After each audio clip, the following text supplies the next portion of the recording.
할렐루야. 짧은 시간이지만 여러분과 함께 했던 것이 저에게는 큰 기쁨의 시간이었습니다.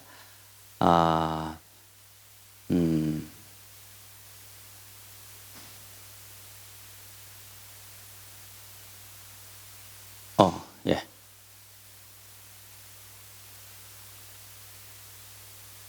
예.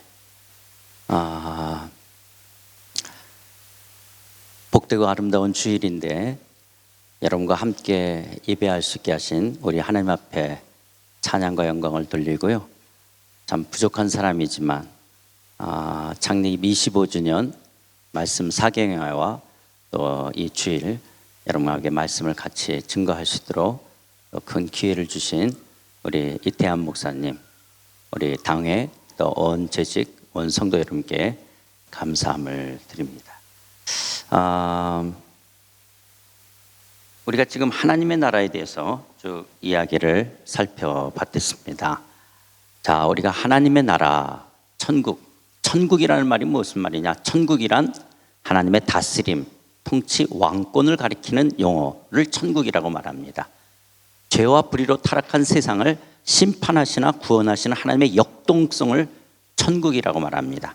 하나님의 다스림이 실현된 상태, 새하늘과 새 땅을 천국. 그러니까 천국이라는 것은 수금지화 목토 천해명, 저기 어떤 광활한 우주 전체에 내가 들어가 산다라는 것이 아니죠. 천국에 들어간다라는 것은 하나님의 통치, 하나님의 보좌 앞에 들어간다는 거죠. 하나님의 다스림에 들어가는 것이지 어떤 지리적 영토적 개념을 말하는 것은 아니다. 이런 하나님이 왕이 돼서 통치하시는 그 하나님의 나라, 그 백성이 되어지는 것은 예수 그리스도 안에서 주어진 값없는 믿음의 선물인 거예요. 그래서 우리가 하나님의 다스림을 받는다. 여러분들이 지금 오클랜드에 있기 때문에 럭슨 총리의 다스림 속에 뉴질랜드 패스포트를 갖고 계신 분들은 그렇게 살아갈 것이고, 또 한국 패스포트를 갖고 계신 분은 이 오클랜드 법과 더불어서 한국. 그래서 윤석열 정부 아래서 우리가 살아가는 것이죠.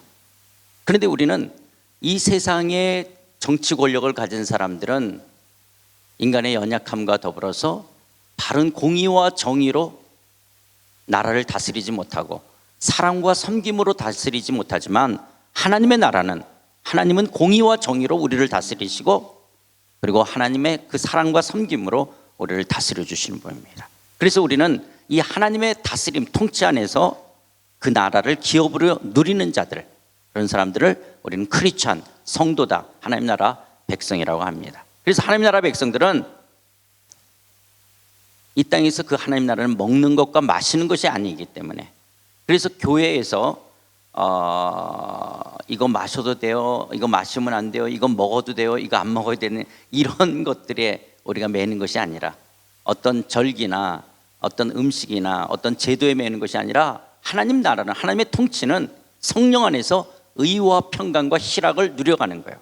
그 하나님의 정의와 공평하심을 누리고, 하나님의 평강과 희락을 누리고, 하나님의 임재와 영광을 누리고, 하나님의 그 부유하심과 충만하심과 인도하심과 공급하심을 누려가는, 그런 하나님의 풍성함을 누려가는 것을 계속 누려가며 그 하나님과의 사귐을 사는 영생의 삶, 이것을 우리가 하나님의 나라, 그래서 하나님의 나라 안에서 우리가 이런 걸 누려가는 것이죠. 여러분들이 뉴질랜드 땅에서 살면서 누리는 것처럼, 한국에 살면서 누리는 것처럼 우리는 하나님의 나라 안에서 이런 영적인 풍성함들을 누려가는 거예요. 그런데 이 하나님의 나라는 현재적으로 이미 우리 가운데 임했지만 낮에 아직은 아니라고 하는 것이죠. 그렇죠? 그래서 우리 어제 살펴봤죠?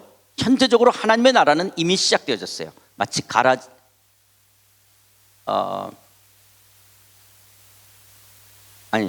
그 뭐죠? 조그만 것이 가라지가 아니라, 겨자씨. 이제 저도 나이 들어가네요. 겨자씨 같이 처음 씨가 나중에 커서 큰 나무가 되는 것처럼, 현재적 겨자씨, 또 누룩과 같이 이스트처럼 이미 그런 잠재성은 다 가진 씨, 이런 현재적 하나님 나라가 시작되어져서 이제 큰 빵이 되어지는, 큰 떡이 되어지는 미래적 하나님 나라가 있다라는 것처럼.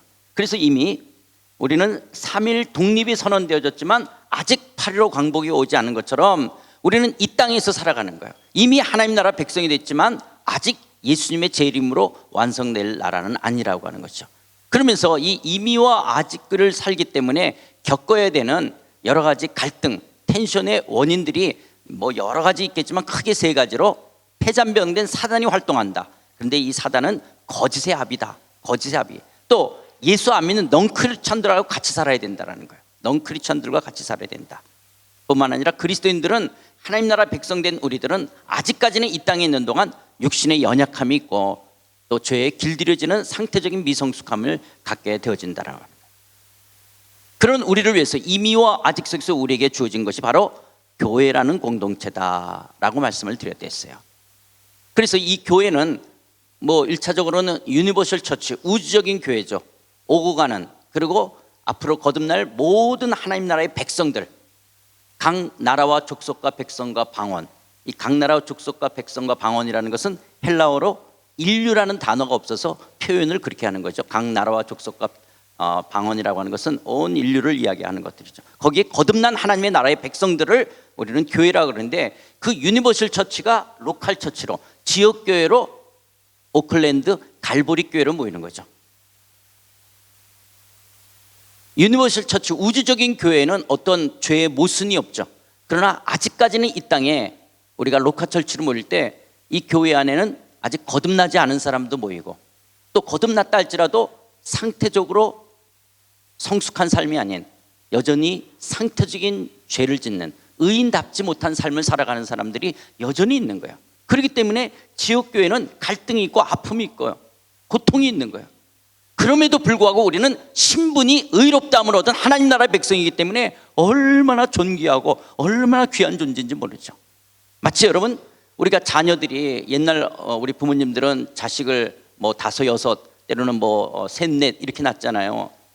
그래서 자식들이 여러 명이 있기 때문에 키우는 과정 속에서 시끄러움도 있고 다툼도 있고, 그리고 뭐 형이 때렸어요, 뭐 누가 뭘 가져갔어요, 어쩌서 하지만 그것이 키우는 어려움들이 있는 것 같지만은 그 자녀들이 점점점 자라는 것들이 부모에게 큰 기쁨이 되는 것처럼 오늘 이 지역 로컬 처치 속에 여전히 갈등이 있을 수 있어요. 왜냐하면 우리가 의롭다함을 받았고 신분은 하나님의 나라의 백성, 거룩한 의인인데 아직까지는 상태적인 미성숙함이 있다 할지라도 그런 우리를 바라보시는 하나님의 그 눈빛은 우리를 향한 너무나 자상함과 너무나 큰 사랑으로 우리를 존귀한 자로 여기시고 우리를 바라보시면서 우리들이 성숙해지기를, 하나님 나라 백성답지기를 하나님이 간절히 원하시는 거죠. 그래서 우리 가운데 성령을 보내시고 성령을 통해서 우리들의 신앙의 성장과 성숙을 이뤄가게 하는 거예요. 그런데 이런 성령의 일하심이 누구를 통해서 성령은 일해 가시냐? 사람을 통해서 성령은 일해 가시는 거예요. 그래서 오늘 읽었던 본문 속에 사도 바울은 뭐냐? 그리스도의 남은 고난을 그의 몸된 교회를 위해 내 육체에 치느라. 내가 교회의 일꾼 된 것은 하나님의 너희를 위해 내게 주신 직분을 따라 하나님의 말씀을 이루려 함이라. 여기 그리스도의 남은 고난이라는 말이 뭐냐? 예수님이 십자가에서 뭔가 남겨놓은 고난이 있냐? 아니죠. 예수님은 다 이뤘다라고 말씀하시고 모든 고난을 다 감당하셨어요. 그럼 그리스도의 남은 고난이라는 것은 뭐냐면 이 교회를 이야기하는 거죠. 교회의 머리는 예수님은 승리하시고 존귀케 됐어요. 승귀하셨어요. 그러나 교회의 몸은, 예수님의 몸은 아직까지는 이 땅에 우리들이 머물러 있다는 거예요. 우리 성도들은 이미와 아직 속에 이 땅에 있어야 되는 거예요. 이 땅에 있는 성도들을 말씀으로 세워가는 이것을 그리스도의 남은 고난이라고 사도 바울이 이야기하면서, 그래서 자기의 육체의 그 고난을 채우며 교회의 일꾼이 됐다는 거예요.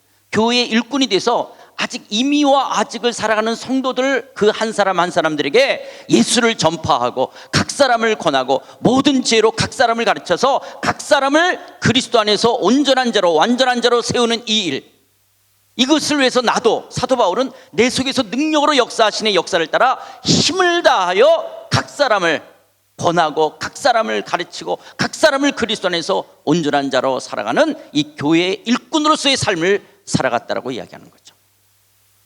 이렇게 사도 바울처럼 이런 교회의 일꾼으로 살아가도록 이미와 아직 속에 우리에게 주어진 교회 가운데 누구를 주셨냐? 어떤 사람은 복음 전한 자로, 어떤 사람은 목사와 교사로 삼으셨다. 그래서 여러분, 우리 갈보리 교회 이태한 목사님이 이제 있는 거죠. 목사로 세우시는 거죠. 목사로 세우시는 거예요. 그래서 목사와 교사라고 할 때 사실 정관사가 헬라어를 보면 앞에 하나가 있기 때문에 목사가 교사이기도 합니다. 또 그러면서 또 반면에 우리가 목사가 물리적으로 모든 사람들을 온전한 자로 세워갈 수가 없죠. 왜냐하면 목사도 인간이기 때문에 물리적으로 7, 8명, 10명, 예수님도 12제자를 키우잖아요. 그런데 예수님도 12제자 중에 한 명 가룟 유다가 나오지 않습니까? 우리가 목사가 많은 사람들을 이렇게 물리적으로 할 수가 없는 거예요. 그래서 목사와 같이 함께 임의와 아직을 살아가는 성도들을 섬길 교회 일꾼들을 계속적으로 세워가야 되는 것이죠. 그래서 교회 일꾼이란 목사와 더불어서 우리가 장로님, 권사님, 집사님, 재직들이라고 이야기할 수도 있고, 또 때로는 공동체장, 공동체장, 구역모임 같은 공동체장, 리더 같은 역할을 하고, 또 주일학교 교사 역할을 하는 이런 사람들이 교회 일꾼들로 우리는 교회에 세워져 가는 거예요.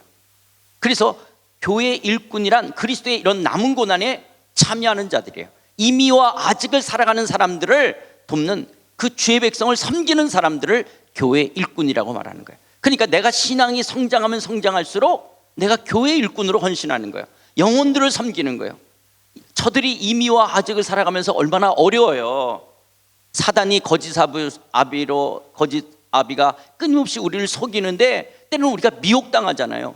예수님만이 메시아인데 사단은 돈이 메시아라고 하기 때문에 우리가 예수님도 믿지만 자꾸 돈도 따라가야 될 것 같은 이런 갈등 속에 돈 때문에 울고, 돈 때문에 아파하고, 돈 때문에 죽겠다라고 그러고, 돈 때문에 싸우고, 돈 하는 것들 속에서 교회 일꾼들은 아무개 성도님, 아무개 집사님, 돈이 우리에게 하나님이 주신 우리에게 청지기로서의 역할을 하지만 우리는 예수 그리스도를 의뢰하는 자예요. 주님으로 바라보고 살아가는 자들이에요. 설사 우리가 배고프고 가난하다 할지라도 우리는 예수님으로 살아가는 자예요. 이런 교회 일꾼으로 그 사람들을 섬기고 도와야 되지 않겠어요? 또 넌크리스찬들과 같이 살기 때문에 갑질하고 힘의 논리로 살아가는 사람들 앞에서 왜 나는 갖지 못했을까? 나는 왜 스펙이 없을까? 나는 왜 이렇게 내 인생은 열등할까? 하나님은 왜 나를 안 축복하실까? 라고 주눅 들고 기죽을 수 있는 사람들에게서 아니에요, 그렇지 않습니다. 형제님, 자매님, 우리가 그리스도인이라 할지래 우리는 이런 만몬의 가치를 따라가는 것이 아니라 하나님의 나라의 가치를 갖고 살아가는 자들이에요. 우리는 하나님의 나라의 백성이기 때문에 그런 육체적인 것으로 자기를 평가하는 자들이 아니라 주님이 나를 어떤 눈으로 바라보시는지, 그래서 그리스도 안에서 나의 나됨을 발견하며 이 땅을 살아가는 자들입니다. 그것이 때로는 고난의 길이고 가시밭길을 걸어가는 거고, 때로는 잃어버리고 손해되고 바보 같은 길을 걸어갈지 모른다 할지라도 반드시 예수님은 재림할 것이고 반드시 미래적 하나님 나라는 완성되어질 것이기에 그 나라의 소망을 갖고 오늘의 삶을 이겨가는 거예요. 그래서 그럼에도 불구하고 기뻐하고 감사하는 거예요. 여러분, 교회 성도들 보면 이렇게 얼굴이 어두운 분이 있잖아요. 왜 어둡겠어요? 삶이 너무 힘들잖아요. 제가 어두운 거는 아내가 너무 잔소리를 많이 해서 그래서 어두운 분도 있고, 또 남편이 잔소리를 많이 해서 어두운 분도 있죠. 그래서 제가 결혼할 땐 저는 제 아내한테 당신의 40살의 얼굴을 내가 책임지겠다 그랬어요. 제 40의 얼굴이 아니라. 왜냐하면 부부 얼굴 보면 알잖아요. 부부 관계가 어떤지. 이렇게 꽃들도 이쁘다라고 이렇게 칭찬받은 꽃들이 훨씬 더 이쁘잖아요. 그렇죠. 근데 이렇게 그 기쁨이 없고 감사함이 없으면 부부 생활 속에서 이렇게 윤기가 없어지고 어두워지잖아요. 이렇게 가정이 어둡고 이렇게 날카로워지죠. 이렇게 넉넉함이 없는 감사와 기쁨. 근데 그게 왜요? 삶이 각박하고 이 가인의 문화, 이 니무롯의 문화 같은 이 세상 속에서 상처와 왜곡과 아픔이 있기 때문에 그런 거예요. 그래서 그들을 향해서 여전히 누군가가 넉넉한 사랑으로 끌어안아줘야 되고 그 사랑을 끝까지 베풀어줘야 되는, 그래서 그 안에 다시 윤기가 흐르고 기쁨과 감사함이 흐를 수 있도록 이런 교회 일꾼들이 필요로 하는 것이죠. 또 여전히 육신의 연약함이 있기 때문에 우리가 의인이고 거룩한 백성인데도 우리가 죄 가운데 넘어지게 되어지고 실수하게 되어지고 그런 미혹되어져서 그런 죄 가운데 살아갔을 때 그들을 여전히 끌어안고 용서하고 그걸 다시 세워서 거룩한 하나님의 나라의 백성으로, 거룩한 삶의 습관으로 하나님의 나라의 순결한 백성으로 살아가다 돕는 이런 교회의 일꾼들이 있는 거예요. 그러니까 여러분, 갈보리 교회가 얼마나 건강하냐라는 것은 물론 우리가 1차적으로 세우신 이태원 목사님이 담임 목사님이니까 역할이 있지만은 또 부교육자도 있겠지만 이 교회에 얼마나 건강한 교회 일꾼들이 있냐라는 거예요. 한 사람이 북치고 장구치는 것이 아니라 누구와 함께, 목사와 함께 같이 북치고 장구칠 사람들이 얼마나 있느냐라는 거예요. 교회는 입으로, 제가 어저께는 주둥이라는 말을 썼는데 오늘 주일날이고 여기 올라오니까 쓰기가 참 그런데 이미 썼으니까, 교회는 주둥이로 섬기는 게 아니라 무릎으로 섬기는데요. 누가 무릎으로 중보자로 이 교회를 섬길 건가? 누가 갈보리 교회 영혼들을 끌어안고 무릎으로 이 제단을 끌어안을까? 그래서 모일 때마다 하나님의 임재가, 영광이, 모일 때마다 말씀의 양육과 훈련을 통해서, 모일 때마다 하나님의 일하심의 은혜의 강물이 흘러넘치도록 누가 이 제단을 위해서 무릎으로 이 제단을 섬겨갈 것이냐라는 거예요. 그런데 그런 교회 일꾼이 없다면 그냥 우리는 그냥 이렇게만 바라보는, 내 책임은 아무것도 없는, 여러분 우리가 가정 공동체, 그게 꼭 아버지 한 사람의 책임만 있는 것이 아니잖아요. 엄마 한 사람의 책임이 있는 것이 아니잖아요. 자식의 책임만이 있는 것이 아니지. 부모와 자식의 온 가족 공동체가 함께 가정의 문화를 형성해 가야 되는 것처럼 얼마만큼 갈보리 교회는 헌신된 일꾼들이 있냐라는 거예요. 그렇게 일꾼 됐다고 자기를 헌신하는 사람들. 그런데 교회는 단순히 건물이 아니죠. 교회는 세상으로부터 부름받은 하나님의 백성들, 교회는 세상으로 보냄받은 예수 그리스도의 제자들을 우리는 교회라 그래요. 이거는 예배당 건물이고, 교회는 우리가 교회죠. 우리 성도들이 교회죠. 성도들이 성전인 것이고, 이거는 성도들이 모인 시설물, 이건 예배당인 것이죠. 그게 우리 성도들이 교회고 성전이지 않습니까? 그래서 하나님의 백성, 예수 그리스도의 제자들이 교회인 거예요. 그래서 교회는 하나님의 백성으로서의 특권이 있고 또 예수 그리스도의 제자들이기 때문에 사명이 있는 것이죠. 그래서 우리는 이 교회에 왔을 때 우리 가운데 이 두 가지가 흐르게 되어지죠. 여러분, 갈보리 교회 모일 때마다 이 두 가지가 있는 거예요. 어떤 것이냐? 특권. 야, 우리가 하나님의 백성이야. 우리가 하나님의 자녀가 되었어. 값없는 예수 그리스도의 십자가 사랑으로 내가 거듭난 하나님의 백성이 됐다라고 하는 이 특권, 이 하나님의 나라의 백성이라는 특권 속에 감사함과 기쁨이 있는 거예요.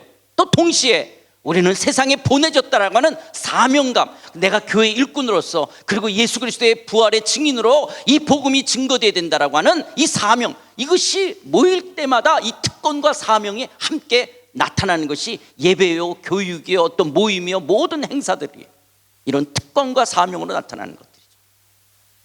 그래서 교회는 이런 성도들이 모여서 임의와 아직 속에 우리가 해야 될 것들이 뭐냐? 하나님의 영광을 위해서 우리는 이 거듭난 성도들이 모이는 거예요. 근데 그 하나님의 영광을 뭘로 표현되어져 나타나냐? 우리는 예배로 하나님의 영광을 돌리는 거고, 또 말씀의 양육 훈련을 통해서, 그리고 그리스도의 복음을 증거하는 것을 통해서 우리는 하나님께 영광을 돌리는 것이죠. 그래서 여러분, 예배라고 하는 것이 뭐예요? 그렇습니다. 하나님이 창조주입니다. 비록 눈에 보이지 않고 손에 만진 바 되지 않고, 지금 이 지구촌이 마치 트럼프가, 시진핑이, 기시다 총리가, 또 윤석열 대통령과 푸틴이, 이런 지구촌의 여러 각 나라의 큰 힘 있는 나라들의 그런 지도자들을 통해서 이 지구촌의 역사가 이루어져 가는 것들처럼 보이지만 아니라, 하나님이 눈에 보이지 않지만 하나님이 창조주십니다. 하나님이 역사의 주인이십니다. 하나님이 저를 이 땅에 태어나게 하셨고, 하나님이 내 인생의 삶을 주관해 가시고, 하나님이 당신의 나라를 이루어 가십니다. 하나님은 영광과 찬송을 받게 합당하신 하나님이십니다. 할렐루야! 이거를 주일 예배라고 하는 거예요. 그래서 여러분들이 와서 그 찬양을 그렇게 하는 거죠. 그런 어떤 특권에 대한 기쁨의 찬양이 있는 것이죠. 우리가 성가대 찬양을 통해서, 우리가 아까 예배하면서도 그런 찬양 속에서 하나님의 하나님 되심을 높여드리는 거예요. 그걸 예배라고 그러죠. 그래서 여러분들이 토요일 저녁이 되면, 주일 아침이 되면, 내일 우리는 주일날 뭐 하러 가야 되냐? 예배 가서 하나님을 높이러 가는 거예요. 그래서 여러분, 예배자로서 제일 좋은 모습이 뭐냐? 김일성을 막 찬양하던 그 북한 주민들 모습 있죠. 너무 김일성의 은혜에 감격해서 하면서 막 눈물까지 흐르는 그분들이 뭐 속아서 하든 같아. 이제 말하자면 우리가 하나님을 향해서 그런 마음이 있는 거예요. 정말 하나님의 하나님 되심에, 그 창조주 되심에, 그 구원자 되신 그 하나님을 인한 감사와 감격이 표현되어지는 것을 우리는 예배라고 의미하는 거예요. 또 이미와 아직 속에 우는 사자가 있죠. 넌크리스찬들과 같이 살아야 되죠. 육신의 연약함이 있죠. 이런 부분들 속에서 우리가 거룩한 순결한 백성으로 살아가기 위해서 말씀의 양육과 훈련이 필요한 것이고, 더 나아가 그 예수 그리스도의 이 생명의 복음은 땅끝까지 증거되어야 되는 이 증인으로서의 삶을 살아가야 되는 거예요. 이게 교회에 주신 큰 역할들 아닙니까? 여러분, 성경의 주제는 뭐냐? 성경의 주제는 나는 너희 하나님 되고 너희는 나의 백성이 되리라. 신약에서는 나는 너희 아버지가 되고 너희 나의 아들이 되리라. 이게 신구약 성경을 한 문장으로 요약하라. 자, 신구약 성경을 한 문장으로 요약하라 이거예요. 나는 너희 하나님 되고 너희는 나의 백성이 되리라. 나는 너희 아버지가 되고 너희는 나의 아들이 되리라. 이게 카비넌트, 언약이라는 관점에서 창세기서부터 요한계시록까지 쫙 꿰뚫고 있는 어떤 하나의 어떤 이렇게 파이프처럼 흐르고 있는 큰 강줄기가 이거잖아요. 나는 너희 하나님 되고 너희는 나의 백성이 되리라. 나는 너희의 아버지가 되고 너희는 나의 아들이 되리라. 이 아들이라는 것은 생물학적 남자 여자를 이야기하는 것이 아니라 그 하나님의 나라를 상속한다라는, 후사가 된다라는 의미 속에서 아들. 그러니까 자매님들도 성경에서는 뭘로 표현하고 있어요? 아들이라고 표현하고 있는 거예요. 이것을 또 다른 말로 그 하나님의 나라의 백성과 하나님이 영원히 우리와 함께 하신다. 하나님이 우리와 함께 하신다. 임마누엘. 그 하나님은 왕이시다. 이게 성경의 주제인 거예요. 그런데 이 하나님과 우리의 관계를 인간의 어떤 용어로 하나님과 우리의 관계를 다 설명할 수가 없으니까 인간의 언어에는 하나님과 우리의 관계를 다 담을 수 있는 말이 없어요. 마치 무슨 말이냐면 남편과 아내와의 관계를 어떤 단어에 담을 수가 없어요. 어느 때는 남편인데 오빠 같기도 하고 친정아버지 같기도 하고, 어느 때는 남자친구 같은데 어느 때 보면 아들 같아. 이게 여러분 부부 생활하면서 우리 여성분들 남편 볼 때 그런 생각이 들 때죠. 어느 때 보면 아들 키우는 것 같은 생각도 없잖아요. 있죠. 예, 다 연세가 많으신 분들은 다 고개를 끄덕이시네요. 그렇죠. 예. 또 저도 저희 집에 큰 딸을 키우고 있어요. 예, 어느 때 보면 엄마 같기도 하고 아내 같기도 하고 여자친구 같기도 하고 어느 딸 같기도 하는 그런 이런 것들의 관계가 이렇게 살면서 느끼게끔 되죠. 물론 아내고 남편이지만 그런 것처럼 하나님과 우리의 관계 여러 성격들이 농축되어 있는 것들이에요. 하나님이 창조주라면 우리는 피조물이요, 그분을 왕이라 그런다면 백성이요, 아버지라 그런다면 아들이요, 예수 그리스도가 내 삶의 주인이라면 우리는 종이요, 목자라 그런다면 양이라는 이런 성격이 있는 거예요. 예수님이 내 삶의 목자지만 나는 그분의 양, 이런 성격이 있는 거예요. 주인이고 종의 성격이 있는 거예요. 아버지고 아들이라는 성격이, 왕이요 백성이라는 성격이 있는 거예요. 또 신랑이라면 신부로서, 스승이라면 제자로, 머리라면 지체로서, 나무라면 가지로서, 친구는 친구로서, 이런 하나님의 이런 속성들이 있는 거예요. 그래서 성경은 이런 여러 가지 그림 언어를 통해서 하나님이 어떤 분이신지를 우리에게 이야기하고, 또 나는 어떤 존재이냐, 이런 존재라고 하는, 그래서 하나님과 나와는 신앙생활이라는 것은 관계예요. 관계. 기독교는 철저하게 하나님과의 관계예요. 여러분 혹시 왜 절에 가면 좀 뭔가 차분하고 엄숙함 있고 종이 딸랑딸랑딸랑 그러면서 그 인자한 부처님 같은 얼굴에 딱 앉은데 이런 어떤 뭔가 차분함 있고, 또 성당에 가면, 천주교 가면 뭔가 이렇게 그 파이프 올갱과 함께 소리와 함께 하는 그런 뭔가 거룩함 같은 그런 거 있는데, 이 개신교만 오면 뭔가 막 기타를 치고 드럼을 치고 노래를 하고 막 손을 들고, 왜 기독교는 왜 이렇게 종교적 거룩함이 없지? 이렇게 차분함과 없지? 왜 그럴 것 같아요? 기독교는요 관계예요. 여러분 지금 신랑과 신부가 결혼식을 해요. 결혼식 하는데 차분, 물론 결혼식을 차분하게 할 수 있겠죠. 차분. 근데 결혼식은 잔치예요. 잔치. 또 관계이기 때문에냐, 어떤 부분들 속에서 결혼 생활 속에서 가정의 기쁨이 있는 거예요. 관계이기 때문에, 우리가 어떤 사랑하는 사람과 같이 있기 때문에 기쁨이 있는 거예요. 그래서 노래가 있고 춤이 있는 거예요. 기독교는 철저하게 하나님과의 인격적 관계를 노래하는 거예요. 그걸 기뻐하고 즐거워하는 거예요. 그렇기 때문에 기독교는 어떤 종교적인 의식이 아니라고 하는 거예요. 어떤 절차나 이런 것들이 아니에요. 물론 하나님을 경외함이 어떤 의식과 형식을 가질 수도 있어요. 그분을 높이는. 그러나 하나님과의 우리의 관계의 철저한 속성은 관계를 기뻐하는 거예요. 내가 하나님을 알게 된 이 기쁨, 내가 그의 백성이라는 이 기쁨, 그 하나님이 내 인생의 삶의 선한 목자장이라는 이 기쁨, 그 기쁨이 노래되고 춤으로 여러 형태로 나왔기 때문에 기독교는 종교라는 카테고리에 들어가지만 기독교는 종교가 아닌 거예요. 우리는 시퍼렇게 살아계신 하나님을 하나님으로 여기는 이 기쁨과 감사 속에 있는 인격적 관계가 우리의 신앙생활이라고 하는 거예요. 여러분, 이 말이 무슨 말인지만 알아도 여러분의 신앙생활에 엄청난 변화가 일어납니다. 아, 기독교는 관계구나. 하나님과의 관계. 이 말이, 여러분, 이 말이 무슨 말인지만 정말 더 깊게 알 수 있으면 여러분의 신앙에 굉장한 변화가 일어날 수 있습니다. 기독교는 관계구나. 하나님과 나와의 관계구나. 그래서 하나님과 우리와의 관계. 그래서 우리가 예수 그리스도 안에 있게 되어지면 나는 하나님의 영광스러운 자녀예요. 나는 하나님의 거룩한 백성이요, 나는 왕과 같은 제사장이요, 예수의 피값으로 산 자요, 나는 보배롭고 존재한 자요, 나는 위로부터 난 자요, 나는 성령 하나님이 내주하는 자요, 나는 하나님의 성전이요, 영생을 소유한 자요, 하나님과 함께 교회 공동체로 지어져가는 성도다 라고 하는 부분에 있어서 내가 하나님의 나라의 백성으로서 내가 누구냐라는 거예요. 그래서 여러분, 하나님과의 관계들 속에서 하나님이 어떤 분이시고 나는 누군지를 알아가는 것, 이것을 기독교는 신앙생활이라고 하는 거예요. 하나님의 하나님 되심을 알아가고 내가 하나님 안에서 내가 누군지를 알아가는 거예요. 그러면서 여기서 나는 하나님의 영광스러운 자녀다, 나는 하나님의 거룩한 백성이다, 나는 왕과 같은 제사장이다, 나는 예수 그리스도의 피값으로 산 자다, 나는 보배롭고 존귀한 자다, 나는 위로부터 난 자다, 나는 성령 하나님이 내주하는 자다, 나는 하나님의 성전이다, 나는 영생을 소유한 자다, 나는 함께 교회 공동체로 지어져가는 성도다 라고 하나님은 하나님 나라 안에서 우리를 이렇게 이야기하고 있는데, 이미와 아직을 살고 있는 이 세상에서 세상은 뭐라 그러냐? 너 어느 대학교 나왔어? 너 왜 생긴 게 그렇게 생겼니? 너 돈이 얼마나 있니? 너 연봉이 얼마야?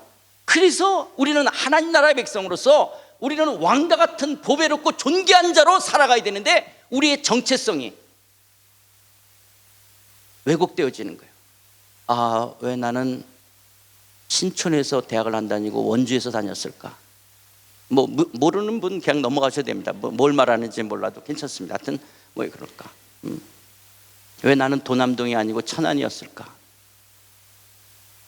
서부터 시작해서 그래도 너는 천안이나 원주까지도 갔었지, 나는 왜 전문대를, 왜 나는 대학을 못 다녔을까? 왜 나는 이렇게 내가 이용렬 닮게 해달라고 하나님 앞에 말한 적이 한 번도 없는데 왜 나는 이용렬을 닮았을까? 어디서 많이 봤다는데 이제 알겠죠? 이제 알겠구나. 어떤 이 세상은 힘의 논리로 이야기하는 이 가인의 문화, 니무롯의 문화, 이 만몬의 가치 속에서 나 자신이 다 왜곡된 거예요. 그래서 여러분, 이렇게 교회에 와 있는 성도들 보면 안쓰러운 거예요. 왜 그러냐? 저 사람이, 제가 저렇게 기쁨을 잃어버린 이유가 뭔가? 왜 저 사람이 저렇게 됐냐?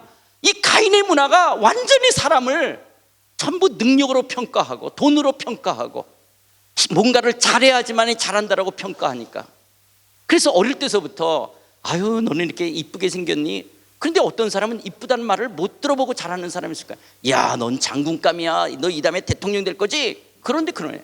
또 초등학교 들어가면서 너는 이렇게 공부를 잘하니? 와, 공부 잘하는데. 그런데 반면에 심지어는 부모한테도 야, 너 형이 하는 거 반만이라도 해, 너 왜 이런 말을 들을 때마다, 그래서 계속 자기의 자존감이 계속적으로 무너지고 짓밟혀서 살아갈 때 나 자신에 대한 그런 긍정적인 아이덴티티를 형성할 수가 없잖아요.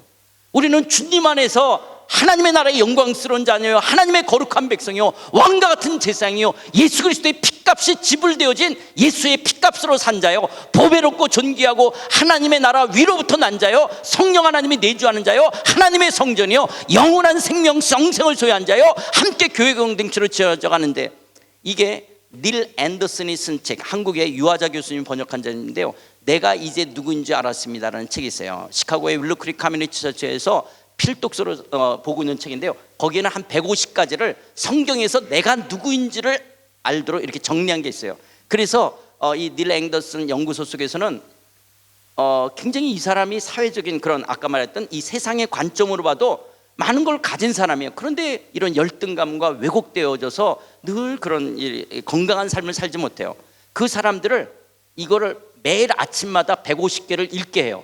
거기다가 자기 이름을 적어넣어서 나는 하나님의 영광, 이것을 엄기영은 하나님의 영광스러운 자녀다, 엄기영은 하나님의 거룩한 백성이다, 엄기영은 왕같은 자. 그럴 때 치유가 일어나는 거예요.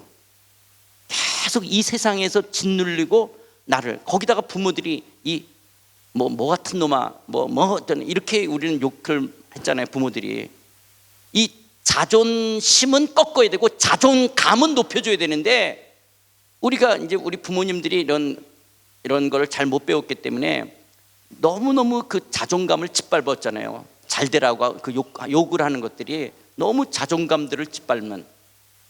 그리고 애 기꺾지 말라고 자존심은 세우고. 아니죠, 거꾸로 되는 거죠. 자존심은 꺾고 자존감을 높여줬어야 되는데. 그래서 하나님 나라 안에서 내가 누군지를 발견해 가야 된다는 거예요. 자, 그렇다면 신앙생활이란 하나님의 다스림에 순종하는 삶을 살아가는 것들이에요. 하나님의 나라에. 그래서 여러분, 우리가 하나님의 나라 안에서 프라미스, 언약, 약속과 카비넌트, 언약은 다른 겁니다. 여러분, 약속이라고 하는 것은 쌍방간에 책임과 권한이 동등해요. 그렇죠? 이게 약속은 책임과 권한이 동등한 거예요. 근데 언약은 한쪽의 일방성을 가져요. 그래서 하나님과 우리의 언약은 약속이라는 성격도 있어요. 책임과 권한이 동등해. 근데 언약은 일반성이 있어서 내가 그 약속을 책임을 이행하지 않아도 나는 계속 이 약속을 이어가겠다. 이게 언약이에요. 그래서 내가 하나님 앞에서 그런 순결한 삶으로 순종과 책임을 다하지 않아도 하나님은 나를 계속 이 약속을 이끌어가는 이 언약 관계. 마치 이거는 부모와 자식과의 관계가 언약 관계죠.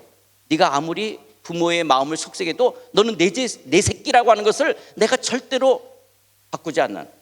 물론 가끔은 뭐 호적을 파는 부모도 있을 수 있겠지만 나는 절대로 너 호적을 파지 않을 거야. 이게 언약적 관계죠. 네가 아무리, 사실 결혼도 언약적 관계인데 이 세대가, 이 가인의 문화가, 이 세상이 이미와 아직 속에서 세상이 악하니까 결혼도 이제는 약속 관계가 됐죠. 너 바람 펴? 그럼 나도 바람 피는 거야. 그래, 그럼 같이 이혼해. 이게 있지만 사실은 언약장 거예요. 그럼에도 불구하고 나는 그 약속을 이어가겠다라고 하는 것들이 돼야 되는 것인데, 우리의 신앙은 하나님과의 이런 언약적 관계인 거예요. 그래서 우리를 아들의 나라로 옮기셨고 믿어 순종하고 그 예수님은 우리의 주와 그리스도가 되어졌어요.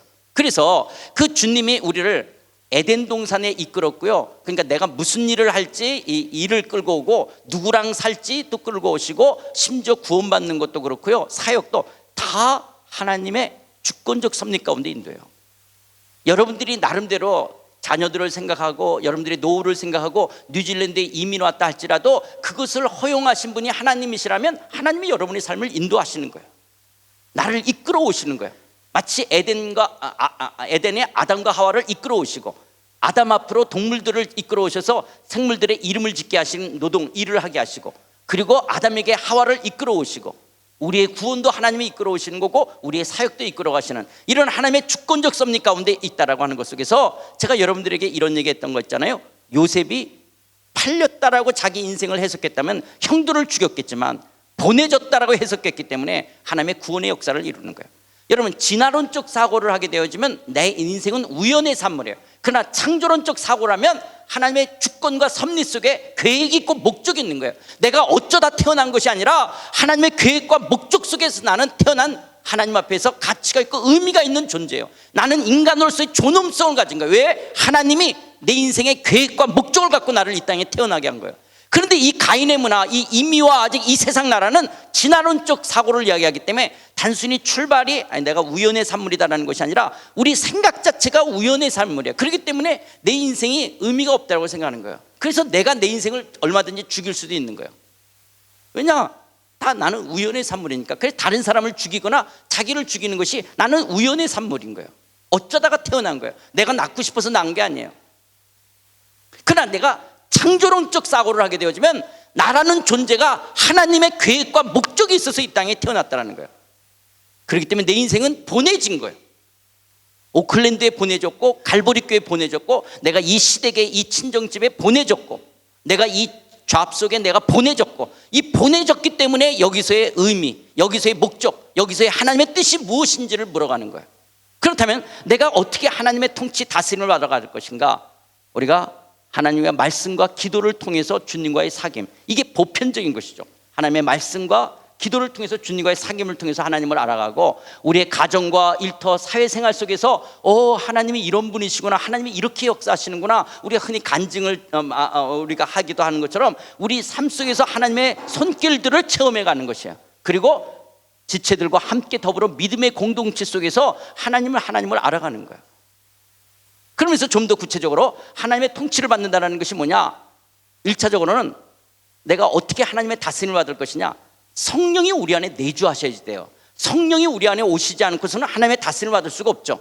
그래서 거듭나야 된다. 근데 거듭나는 것은 노력이 아니라 선물이에요. 예수님이 나의 죄를 위해서 죽으시고 부활하셨다라는 이 하나님의 구속의 사랑을 받아들일 때, 그래서 내가 예수님과 연합되어져서 내가 예수님과 함께 죽었고, 나는 예수와 함께 장사됐고, 이제 내가 예수 그리스도의 부활에 연합하여 내가 사는 것이 아니라 내가 그리스도가 산다, 그 예수님이 내 삶의 주인이요 왕이심으로 고백한다는 것이 성령의 역사예요. 그래서 성령이 내 안에서 나를 인도해 가는 거예요. 그래서 성령께서 때로는 초자연적으로 꿈이나 환상이나 예언이나 여러 가지로 할 수 있지만, 보편적인 면 속에서 우리는 하나님의 뜻들을 어떻게 분별하냐? 말씀과 기도를 통해서 분별해 가는 거예요. 하나님이 뭐라고 말씀하시는지. 그런데 여러분, 우리가 하나님의 다스림을 받는다, 하나님의 통치를 받는다 할 때 하나님이 뭐라고 말씀하시는 것을 자꾸 초자연적인 것으로만 자꾸 생각하시는 분들이 있어요. 어떤 거냐? 하나님 이렇게 어떻게 할까요? 그러면 기영아 일어나라, 뒤로 5발, 왼쪽으로 3발, 앞으로 2발, 이렇게. 제가 평일 같았으면 말을 할 텐데 올라오니까 조금 똥 밟았다, 똥 밟았다는 것처럼 하나님의 이런 어떤 특별한 어떤 것이 성령 안에서 초자연적인 하나님의 역사가 있어요. 그거를 부인하면 안 되는 거예요. 그러나 보편적인 면 속에서는 하나님의 말씀과 기도를 통해서 우리는 하나님의 뜻을 알아가는 거예요. 왜 그러냐? 여러분, 어렸을 때는 엄마 아빠의 지시를 받아야 돼. 이거 해라, 저거 해라, 이 옷 입어, 이거 먹어. 그런데 여러분, 아이가 지금 고2, 고3 됐는데 엄마 나 뭐 먹어? 오늘 나 뭐 입어? 나이가 30, 40 됐는데 엄마 나 오늘 뭐 입을까? 오늘 뭐 먹을까? 이거 할까 말까? 나이 50이 됐는데 아빠 나 이거. 그거는 전능한 거예요. 도리어 나이가 들어갈수록 뭐냐? 내가 이렇게 하는 것이 엄마 아빠가 기뻐할 거야, 이렇게 하는 것이 엄마 아빠의 기쁨이 될 건가를 알아서 이게 성숙해져서 부모가 봤을 때 그의 결정과 선택이 부모의 기쁨이 되는 거예요. 이걸 성숙했다라고 이야기하는 거예요. 그래서 여러분, 우리가 하나님의 뜻을 어떻게 알아가냐? 말씀을 통해서 하나님이 어떤 분이고 우리가 어떤 삶을 살기를 원하는지를 많이 알아서 내 선택과 결정이 하나님의 기쁨이 되는 거예요. 그런데 우리는 하나님의 다스림을 받는다는 것 속에서 어떤 부분에 많이 체현됐냐? 손해보지 않고 잃어버리지 않는 것. 그래서 어떻게 하냐? 하나님, 우리 아이 12학년인데 하나님 오클랜드 대학 보낼까요? 시드니 대학 보낼까요? 주님의 뜻이 어떻습니까? 하나님의 다스림을 받겠습니다. 주여! 이거는 좋은 데 가겠다라고 하는데, 근데 잘못 원선에서 떨어질까 봐 그래서 하나님을 점쟁이로 만드는 거예요. 하나님, 그래도 저 일산에다가 두고 왔던 그 집, 그때는 별로 돈이 안 갔는데 이렇게 했는데 지금이라도 저거 팔까요? 놔둘까요? 왜냐?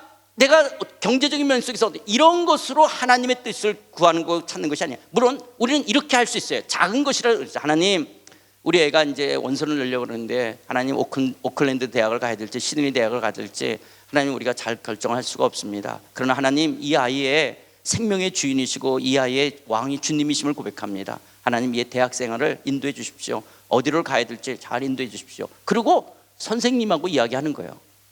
오늘 선생님하고 만날 때 잘 결정할 수 있도록.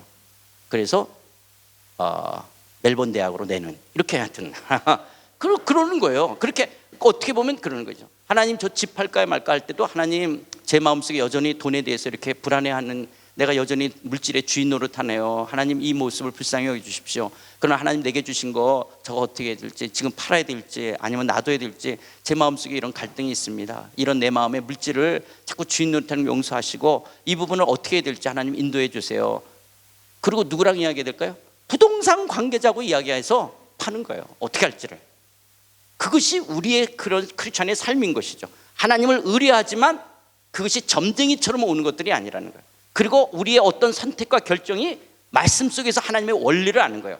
마치 여러분이 지금 여기는 하이웨이라고 하네. 고속도로를 달리면 몇 킬로를 달려야 된다는 사인도 있고 여러분이 알잖아요. 그것이 뉴질랜드에 살면서 여러분들이 교통 법규를 지켜야 되는 그런 것들을 알고 행동을 해야 되는 것처럼 우리는 성경을 통해서 하나님이 어떤 분이신지를 아는 거예요. 그리고 아주 중요한 하나는 이겁니다. 세워진 권위에 순종하는 것입니다. 여러분, 우리가 하나님의 통치를 어떻게 받아갔냐? 세워진 권위에. 그래서 성경은 자녀들은 부모에게 순종할 것을 이야기해요. 왜 순종했냐? 어릴 때는 하나님의 다스림을 받는 것을 잘 알 수 없기 때문에 누구를 통해서 부모의 다스림 속에서 그 권위에 순종하는 것으로 하나님의 통치를 받는 걸 배워가는 거예요. 그래서 부모에게 순종하라고 이야기하는 거예요. 그렇기 때문에 부모는 정신 차려야 돼요. 내가 아이들한테 이야기할 때 누구처럼 말해야 되냐? 하나님처럼 말해야 되기 때문에 내 어떤 사심이나 나의 어떤 욕심 속에서 아이들에게 뭔가를 요구하는 것이 아니라 하나님이 이 아이의 주인이라면 하나님이 이 아이한테 어떻게 말할 것인가. 그래서 부모가 깨어있어서 자녀들에게 이야기할 수 있는, 그리고 그 자녀는 그 부모의 말에 순종하는 것을 배워가는 거예요. 그런데 우리 한국 사회에 아주 이건 역사적인 아픔은 이런 순종의 역기능적인 상처들을 가지는 거예요. 우리 손으로 대통령이 대통령답지 못하게 끌어내렸고, 총장이 총장답지 못해서 끌어내렸고, 때로는 우리가 목사가 목사답지 않아서 끌어내렸고, 이렇게 우리는 권위를 끌어내리다 보니까 권위로부터 우리는 역기능적인 상처들이 있는 거예요. 옛날에는 스승의 날이라고 그러면 선생에 대한 존중인데, 이제 한국 사회는 스승의 날이라는 거, 그리고 선생에 대한 존경이 없어졌죠. 그래서 여러분, 한국의 이 선생님들하고 이야기하면 이 젊은 애들이 그래요. 애들한테 무관심하는 게 선생으로서 살아가는 제일 좋은 길이래요. 더 관심을 가지면 무슨 애들 무슨 인권 침해 어떤 거 다 문제가 되는 거예요. 그래서 그냥 그래 뭐 이렇게 그 관여 안 하는 거예요. 그냥 적당하게. 선생의 권위가 없어졌잖아요. 물론 이렇게 선생의 권위가 없어진 건 선생이 선생답지 못한 것으로 있는 거죠. 부모가 아버지가 아버지답지 못했기 때문에 역기능적인 상처가 있어요. 그러나 하나님은 이런 죄가 들어오기 이전에 질서적 공동체를 통해서 하나님은 하나님의 나라를 이루어가기를 원하셨어요. 그래서 아담에게 에덴 동산을 다스리고 정복하여 번성할 것을, 모든 생물을 다스리라는 에이전트로 위임시키는 거예요. 대리자로서, 위임 대리자로서 하나님이 아담을 세우는 것처럼 오늘 우리들이 위임 대리자처럼 쓰는 거예요. 그래서 내가 하나님처럼 하는 거예요. 그렇다면 여러분, 가정에서 여자가, 아내가 열등하다라는 것이 아니라 하나님의 가정의 질서적 공동체 속에 하나님은 아버지를, 남편을 가정의 질서적 권위를 쓰는 거예요. 이건 여자가 열등하다라는 것이 아니에요. 마치 여러분이 자동차 핸들을 잡으면 교통순경, 그 나라의 교통법에 의해서 단속하는 교통순경의 권위에 따라야 되는 거예요. 그런데 단속하는 경찰이 차를 세웠어요. 그랬더니 내려서 너 한 달에 월급 얼마 받아? 내가 누군지 알아? 그러고 된다. 그럼 나라가 개판이 되는 거예요. 지금 국회의원들이 축구를 하는데 심판이 초등학교 체육선생이에요.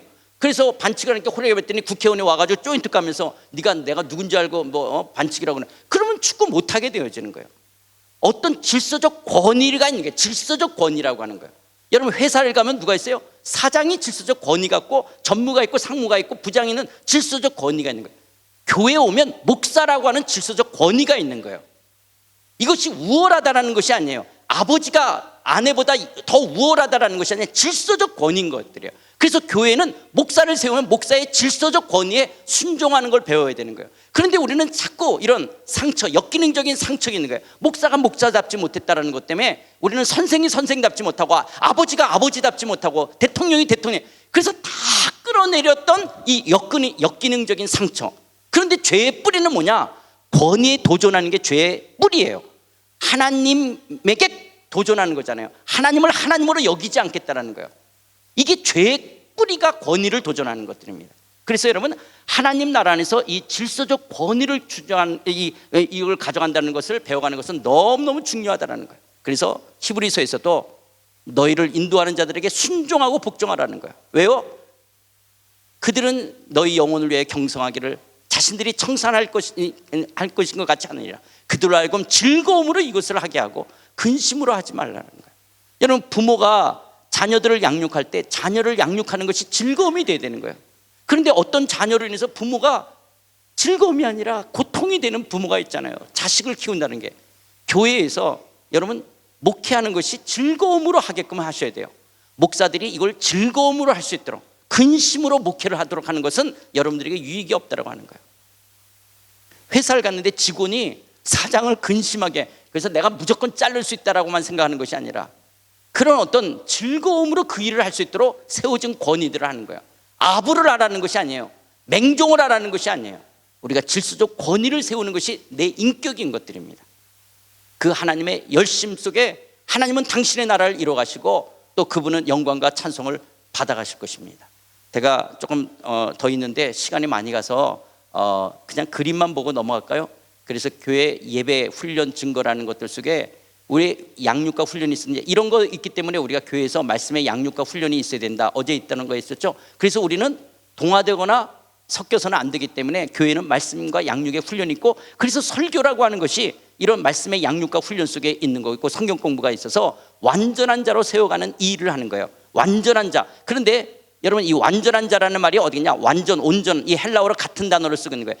목사를 세우신 이유가 뭐냐? 성도를 온전하게 하는 거예요. 근데 뭘로 온전하게 하냐? 성경의 기능이, 성경이 하나님의 사람을 온전하게 하는 거예요. 그렇기 때문에 여러분, 이게 똑같은 겁니다. 목사는 성경을 갖고 성도를 온전케 하는 교회 일꾼인 거예요. 그거를 즐거움으로 하도록 해야 되는 것들이에요. 교회 일꾼인 성도가, 목사가 교회 일꾼이잖아요. 그래서 목사는 이 말씀을 갖고 성도들을 온전한 하나님 나라의 백성으로 세우는 것이라고 하는 거예요. 그래서 이 말씀의 양육과 훈련이 이 로컬 처치 가운데 이루어져 가는 것들이고요. 그리고 우리의 삶은 이론론적으로, 이것도 여러 번 이야기 드렸던 거죠. 그래서 이건 아마 이태원 목사님이 많이 강조하셨을 거예요. 예배당 안에서만이 아니라 우리의 가정과 우리의 일터와 우리의 삶 전정력, 7분의 6, 10분의 9 모든 영역 속에서 영적인 예배자로 살아가야 되는 것인데, 그것이 또 더 나가서는 뭐냐? 이걸 우리 지상대명령이라고 말하잖아요. 이런 것들을 어디서 이루느냐? 교회는 존재론적으로 선교일 수밖에 없어요. 왜냐? 예수는 부활했어요. 이 말이 선교예요. 그렇기 때문에 교회는 선교적 교회인 것들이에요. 예배도 선교고 교육도 선교고 존재론적으로 선교해요. 마치 우리가 지금 예배당에서 모일 때 밖에 있는 사람이 저 사람들 모여서 뭐해? 저 사람들 하나님을 예배했는데 예수님이 살아계시대. 이게 선교인 거예요. 그래서 교회는 존재론적으로 선교라고 하는 거예요. 그래서 선교적 교회는 미셔널 라이프, 선교적 삶을 살아가는 사람들의 모임을 미셔널 처치라고 이야기하는데, 하나님이 우리를 다스리라는 창조 명령과 선교 명령이 통합되어져서 나타나는 삶을 살아가는 거예요. 그래서 여러분들의 직장 생활은 너무너무 중요한 선교의 장이 되어야 되는 것이에요. 여러분의 직업이 단순히 생계수단이나 입신양면, 잘 먹고 잘 살고, 아니면 때로는 내가 높아지기 위한 것이나 비즈니스 에즈미션으로서 선교적 기업을 이뤄가는 거예요. 여러분의 일터 속에서 하나님 나라 선교를 이뤄가는 것들인데요.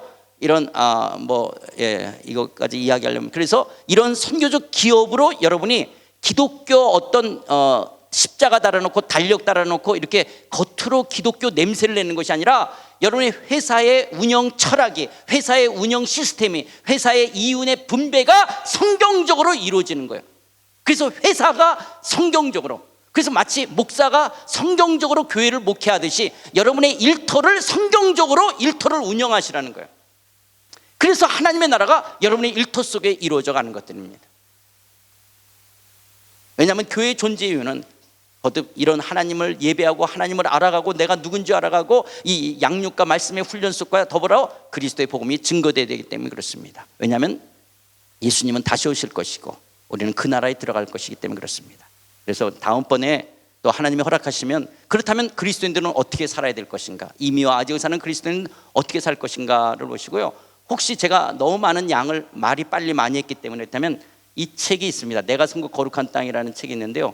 이 책을 보시고, 근데 이 책이 제가 쓴 게 아니라 녹취를 해서 만든 책이라 조금 글로서는 조금 부족한 부분이 있습니다. 그런데 13세를 찍었더라고요. 그래서 보시면 아마 도움이 되리라 생각합니다. 기도하시겠습니다.